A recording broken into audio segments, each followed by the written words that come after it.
하나님 말씀 신명기 23장 19절에서 25절의 말씀 함께 봉독하겠습니다.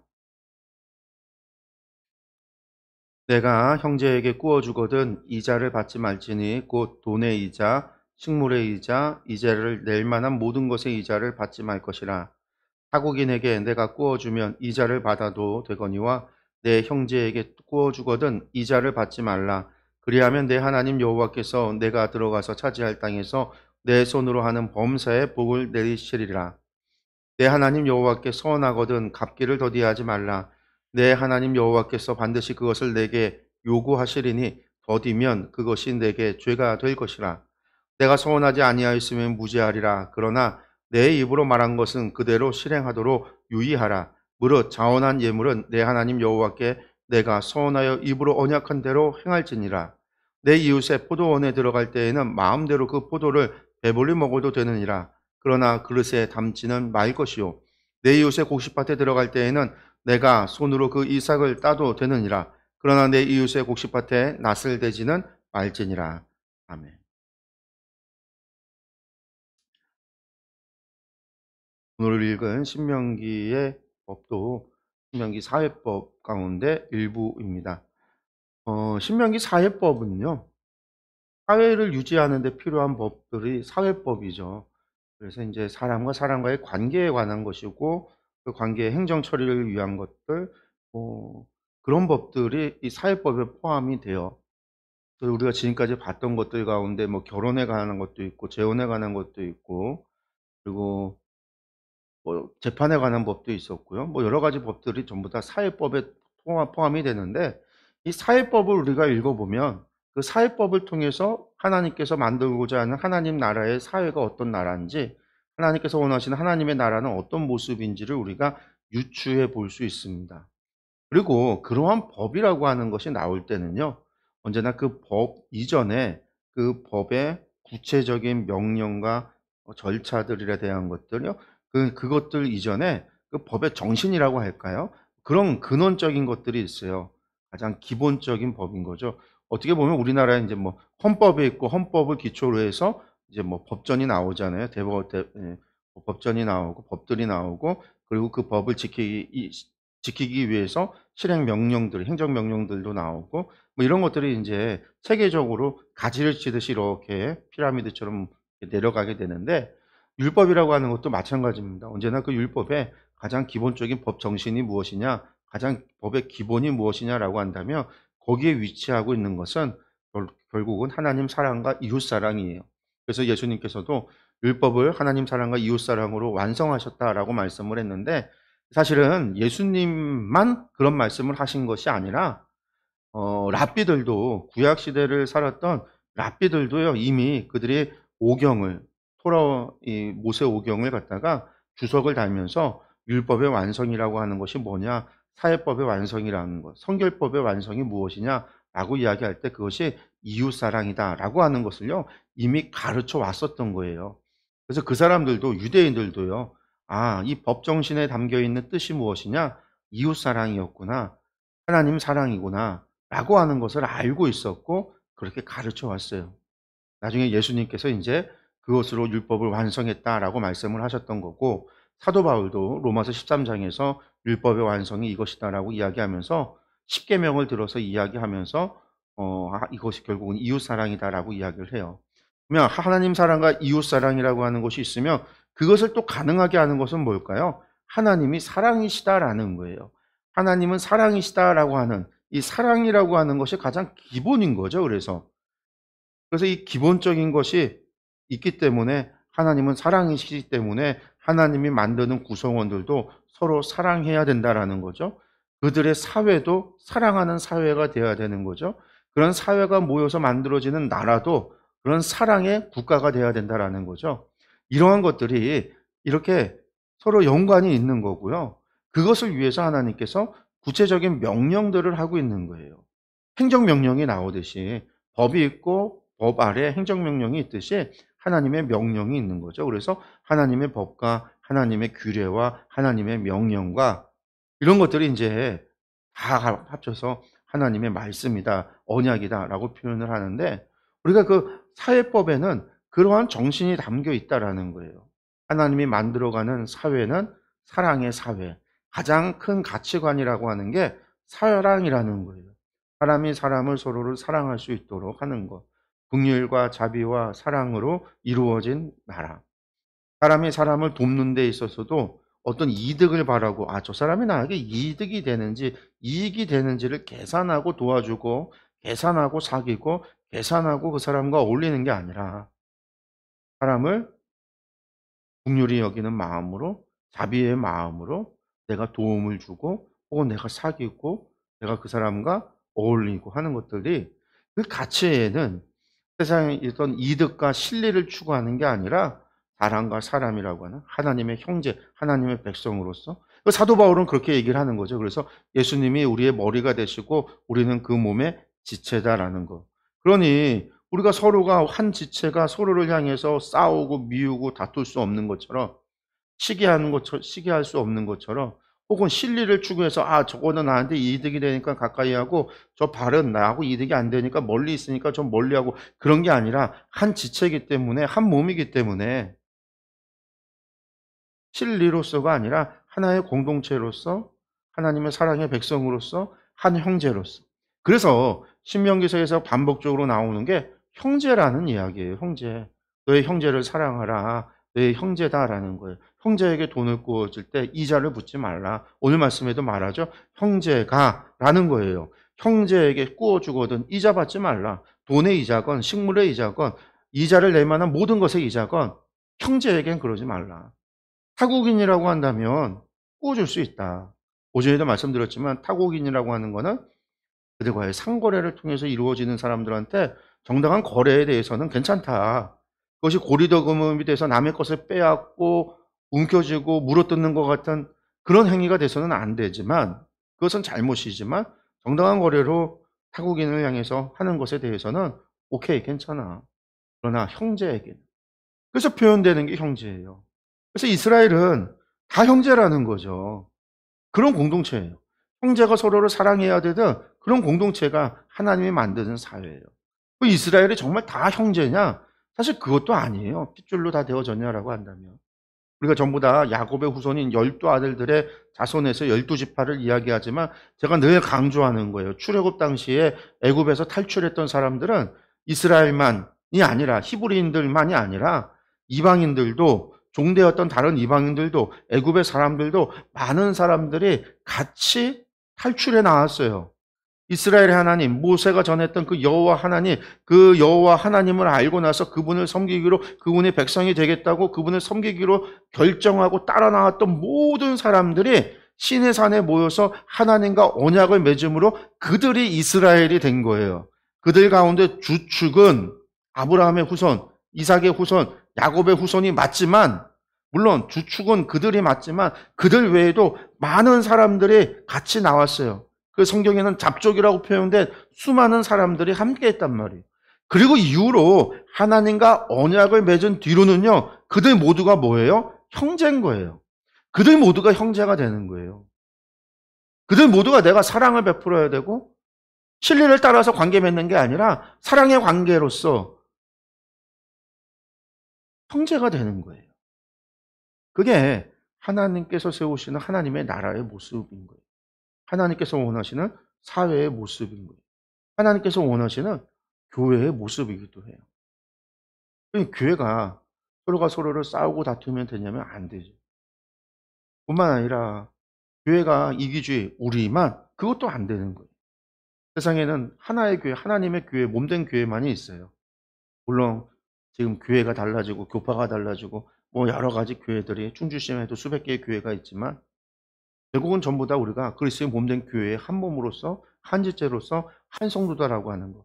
그게 하나님께서 원하시는 거예요.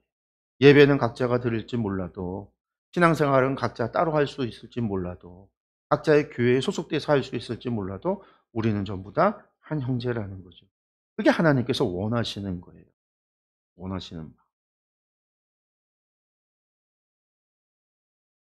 그래서 율법이라고 하는 것에는 그러한 구체적인 한마디로 말해서 명령이 담겨 있는 거죠. 사랑이라고 하는 큰 법, 법정신을 실현시키기 위해서 어떻게 실현시켜야 되는가라고 하는 것을 법으로서 사회법을 통해서 하나님께서 우리에게 명령하고 계세요. 놀라운 것은 이 사회법 이런 것들이 전부 다 결국은 거룩한 성결의 법에 속해 있는 거예요.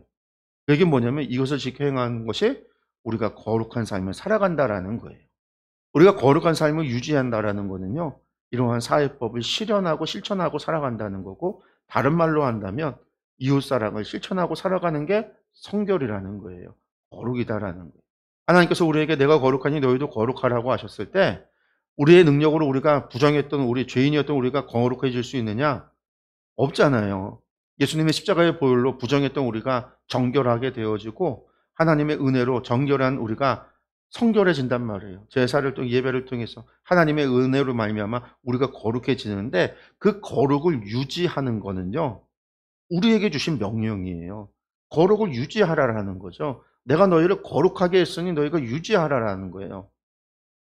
그 유지도 하나님의 은혜로 되는 것이지만 우리가 할 일이 있는 거죠. 뭐?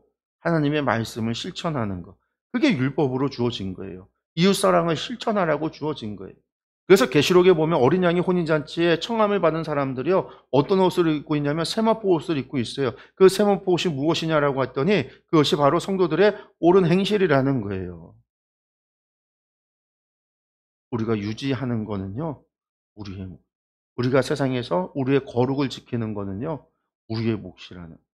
하나님이 그것을 위해서 우리에게 힘도 주고 우리에게 능력도 주는 거예요.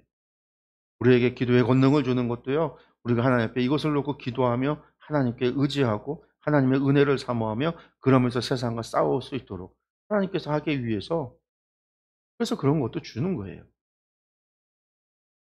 그러니까 율법이라고 하는 것이 우리가 단순히 이거는 과거에 사라져 버려야 될 것. 옛날이고 예수님 이후로는 우리가 믿음이지 율법이 아니야 라고 하는 것은 잘못된 거예요. 당시 사람들에게 그 시대 사람들에게 하나님 사랑과 이웃 사랑을 실천하도록 하나님께서 명령을 하신 거라고 한다면 오늘 우리도 하나님 사랑과 이웃 사랑을 실천해야지 입으로만 주둥으로만 떠들어서는 안 된다라는 거죠. 우리가 실천해야 된다면 우리가 그 실천하도록 우리에게 명하시는 것이 있다면 그런데 그게 뭐예요? 우리에게 주어지는 율법이에요. 우리가 지켜 행해야 되는 거예요. 우리가 그런 것들을 실천함으로 우리의 거룩을 지켜야 되고 우리가 이웃 사랑을 실천해야 되는 것이. 그게 하나님께서 원하고 있는 거죠. 그래서 믿음이라고 하는 것이요. 그냥 입으로만 믿음, 믿음, 믿음. 내가 교회 와서 예배만 드리고 돌아가는 것으로 우리의 신앙이 되어지느냐? 아니라는 거죠. 우리가 하나님 말씀대로 살아가는 것이 신앙인 거고 하나님 말씀대로 살아간다라고 하는 것은 일주일 가운데 주일 하루만 교회에 오는 것이 신앙 생활이 아니라 일주일의 7일 전체를 하나님의 말씀대로 살아가는 거예요. 그게 신앙 생활. 모든 삶의 자리에서 하나님 말씀대로 살아가기 위해서 애쓰고 노력하는 게 신앙 생활인 거예요. 하나님 말씀대로가 뭐냐? 하나님 사랑, 이웃 사랑을 실현하고 사는 거예요. 하나님을 사랑하기 때문에 이웃 사랑하기 때문에 우리가 그것을 실천하고 그것을 실행하고 그것을 위해 노력하는 거죠. 그래서 행함이 없는 믿음은 죽은 믿음이라는 거죠. 우리가 야고보서 2장 14절에서 26절의 말씀을 제가 오늘 나눠드린 유인물에 이것도 포함을 시켰는데 우리가 잘 아는 야고보 장로의 이야기죠. 행함이 없는 믿음은 죽은 믿음이라는 것. 우리가 그것에 해당하는 본문이 야고보서 2장 14절에서 26절인데 우리 이 말씀을 한번 같이 보도록 하겠습니다. 내 형제들아 만일 사람이 믿음이 있노라 하고 행함이 없으면 무슨 유익이 있으리요 그 믿음이 능히 자기를 구원하겠느냐. 만일 형제나 자매가 헐벗고 일용할 양식이 없는데 너희 중에 누구든지 그에게 이르되 평안히 가라 덥게 하라 배부르게 하라 하며 그 몸에 쓸 것을 주지 아니하면 무슨 유익이 있으리요. 이와 같이 행함이 없는 믿음은 그 자체가 죽은 것이라. 어떤 사람은 말하기를 너는 믿음이 있고 나는 행함이 있으니 행함이 없는 내 믿음을 내게 보이라. 나는 행함으로 내 믿음을 내게 보이리라 하리라. 내가 하나님은 한 분이신 줄 믿느냐? 잘 아는도다. 귀신들도 믿고 떠느니라. 허탄한 사람아, 행함이 없는 믿음이 헛것인 줄을 알고자 하느냐? 우리 조상 아브라함이 그 아들 이삭을 제단에 바칠 때에 행함으로 의롭다 하심을 받은 것이 아니냐? 내가 보거니와 믿음이 그의 행함과 함께 일하고 행함으로 믿음이 온전하게 되었느니라. 이에 성경에 이른바 아브라함이 하나님을 믿으니 이것을 의로 여기셨다는 말씀이 이루어졌고 그는 하나님의 벗이라 칭함을 받았나니 이로 보건대 사람의 행함으로 의롭다 하심을 받고 믿음으로만은 아니니라. 또 이와 같이 기생 라합이 사자들을 접대하여 다른 길로 나가게 할 때에 행함으로 의롭다 하심을 받은 것이 아니냐. 영혼 없는 몸이 죽은 것 같이 행함이 없는 믿음은 죽은 것이니라. 야고보서의 이야기들은 뭐 우리가 유명한 이야기죠. 행함이 없는 믿음은 죽은 믿음이다. 너무나 유명한 얘기예요. 이 말씀을 하게 된 배경이 뭐였어요? 여기서 보면 뭐라고 얘기하냐면 너희 중에 그 헐벗고 일용할 양식이 없는 사람을 향해서 평안히 가라, 덥게 하라, 배부르게 하라 하면 그 몸에 쓸 것 주지 않으며 무엇이 유익하냐라는 이야기를 야고보가 하는데 여러분들 이게 실제로 일어났던 일들이에요. 그냥 예가 아니라. 야고보가 흩어진 12지파에게 편지를 쓴다. 흩어졌던 교회들에게 편지를 쓸 때가 교회들이 힘들고 어려운 시기를 겪고 있었단 말이에요. 예루살렘과 유대에서 신앙생활을 하던 이들이 헤롯 아그리파의 박해에 의해서 그들이 뿔뿔이 흩어지게 돼요. 흩어져서 유대를 떠나서 그들이 어디로 많이 가냐면 애굽으로 가고 저기 시리아로 가고 흩어져서 도망을 가게 돼요. 그곳에 정착을 해서 그곳에서 신앙생활을 하면서 기존에 이미 믿었던 사람들 오순절에 와서 그 명절을 지키러 예루살렘에 왔다가 베드로의 설교를 듣고 개종하고 그래서 예수님을 믿기로 해서 함께 예배드리다가 고향으로 떠났던 그 시리아 사람들, 아프리카 알렉산더의 사람들, 그 알렉산드리아 사람들 이런 사람들의 있는 곳에 정착하면서 그들과 함께 다시금 신앙생활을 하게 되는데 그때 무슨 일이 겪어지냐면 바로 엄청난 기근이 로마 제국 사회 전체에 기근이 오게 돼요. 이게 얼마나 유명한지 우리 사도행전은 아가보가 예언하죠. 글라디오 황제 때 대기근이 올 거다. 수십만 명의 사람들이 굶어 죽어요. 마치 우리나라 경신대기근에 수십만 그 두 번의 외란과 호란보다 더 많은 사람들이 죽었다라고 이야기하는 그런 경신대기근이 오듯이 로마 제국에 엄청난 기근이 와요. 근데 흩어져서 유대와 예루살렘을 떠났던 그리스도인들은요. 자기 집도 버리고 땅도 버리고 어쨌든 재물을 모아서 가긴 했지만 나그네가 돼서 그 땅에 갔는데 거기도 기근이 와서 힘들고 어렵단 말이에요. 정착하는데 어렵고 힘들고 나그네가 된 거죠. 그런 그들을 향해서 교회가 그들에게 입으로 하나님의 사랑을 얘기하고 예수 그리스도의 복음을 얘기하면서 그들을 향해서 도움의 손길을 내밀지 못하고 교회가 그들을 차별하기도 하고 기근이 오니까 돈 있는 사람, 헌금 많이 하는 사람, 당시 예배가 식사를 제공하는 사람의 집에서 예배가 드려지는데 식사를 제공할 수 있는 사람만 좋은 자리에 앉아서 다 말씀을 전하고 그 예배를 주관하고 돈이 없어서 예배를 주관하지 못하는 사람들은요. 좋지 못한 곳에 앉아서 당시에 식사의 자리가 여러분들 누워서 디귿자로 되어 있는 의자에 누워서 밥을 먹는데 거기 자리에 앉지도 못해요. 좋지 않은 자리에 앉았다라는 거예요. 여러분들 그 바닥에 떨어지거나 저 문가에 서 있는 거는요. 서서 서빙 보는 종들이나 서빙을 보는 거고요. 거지들이 그 자리 밑에서 떨어진 것을 주워 먹어요. 근데 가난한 그리스도인 돈이 없어서 밥과 식사를 주관하지 못하고 섬기지 못하는 사람들을 좋지 못한 자리에 앉히고 좋지 못한 곳을 대접하고 여러분들 그들을 향한 차별이 이루어질 때 야고보가 야고보 편지를 쓴 거예요. 너희들이 입으로 그렇게 가난한 사람들, 힘든 사람들을 향해서 평안히 가라고 이야기하고 덥게 하라고 얘기하고 배부르게 하면서 실제로는 아무것도 도움을 주지 않는다고 한다면 그게 어떻게 유익이 될 것이고 그것이 너희의 믿음이냐라고 묻는 거죠. 너희가 입으로는 이웃 사랑을 이야기하는데 너희의 도움을 필요로 하는 이들을 향해서 너희가 손길을 내밀지 않는다고 한다면 그게 어떻게 믿음일 수 있느냐라는 거예요. 그게 야고보가 하는 얘기죠. 그래서 행함이 없는 믿음은 죽은 믿음이다라는 거예요. 그것은 믿음이 아니라는 거죠. 우리도 마찬가지예요. 우리가 신앙의 삶을 살아가지 못한다라고 한다면은요. 우리가 하나님 말씀에 대해서 온전히 실천하지 못한다라고 한다면 우리의 믿음은 죽은 믿음과 같은 거예요. 물론 완전히 죽은 건 아니에요. 일주일 가운데 하루를 우리가 주의전에서 하나님을 예배하면서 신앙생활을 한다면 아직은 작은 아이의 단계인 거예요. 신앙이 성장할수록 우리의 시간이 하나님을 향해서 하나님과 동행하고 하나님께 드려지고 하나님을 경배하고 하나님 말씀에 우리가 순종하며 하나님 말씀을 배우고 익히는데 우리가 사용되어지고 우리가 소모하게 되어지는 시간은 늘어날 수밖에 없어요. 그게 신앙의 성장함과 마찬가지예요. 일주일에 한 번 예배 왔다고 갔다고 해서 믿음이 없다라고 얘기하는 게 아니라 아직 믿음이 적은 거죠. 그런데 거기서 멈춰버려서는 안 되잖아요.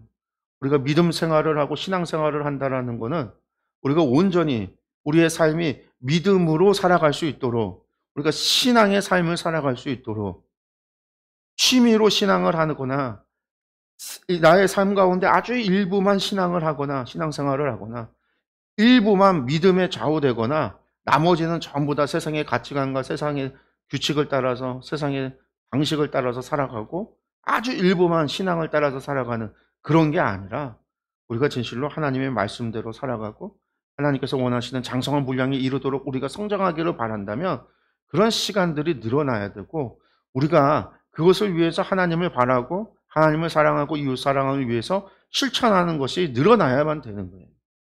그것이 늘어나야 믿음이 성장해 가는 거예요. 생명력이 있어서 우리를 성장시켜 가는 거예요. 열매들이 맺히면서 씨가 뿌려지고 더 성장할 수 있는 거예요.